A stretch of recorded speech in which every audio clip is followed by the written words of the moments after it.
एक शांत सा गांव था जहां एक गरीब लड़का रहता था जिसका नाम था राजू।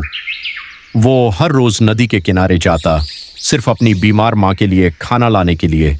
लेकिन कई दिनों से उसे एक भी मछली नहीं मिल रही थी। उसकी आंखों में चिंता साफ दिखाई दे रही थी। एक दिन जब वो हार मानकर अपना जाल खींच रहा था, अचानक जाल में एक चमकती हुई सुनहरी मछली फंस जाती है और तभी वो मछली बोलती है। मुझे छोड़ दो, मैं तुम्हारी 3 इच्छाएं पूरी करूंगी। राजू हैरान रह जाता है, लेकिन वो लालची नहीं था।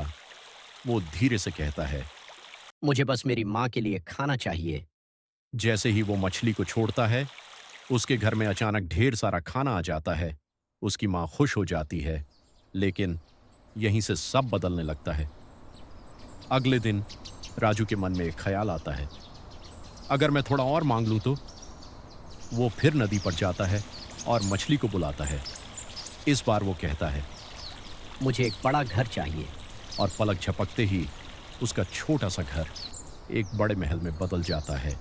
अब राजू के मन में लालच और बढ़ जाता है। तीसरी बार वो मछली को बुलाता है और कहता है, मुझे सबसे शक्तिशाली बना दो। मछली कुछ पल के लिए चुप रहती है और फिर धीरे से पूछती है, क्या तुम्हें यकीन है? राजू बिना सोचे हाँ कह देता है। अचानक तेज हवा चलने लगती है, आसमान काला हो जाता है और राजू की सारी चीजें गायब होने लगती हैं। महल, खाना, सब कुछ।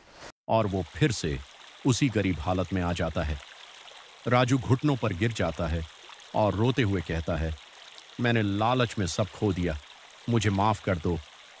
तभी मछली फिर से प्रकट होती है और इस बार वो कहती है, मैंने तुम्हें सजा नहीं दी, मैंने तुम्हें सिखाया है असली खुशी संतोष में होती है। अगली सुबह राजू अपने छोटे से घर में उठता है। सब कुछ पहले जैसा होता है, लेकिन इस बार उसके चेहरे पर सुकून होता है। वो मुस्कुराते हुए कहता है, अब हमें किसी जादू की जरूरत नहीं है। और दूर नदी में वही सुनहरी मछली मुस्कुरा रही होती है और धीरे से कहती है, अगली इच्छा। किसकी होगी?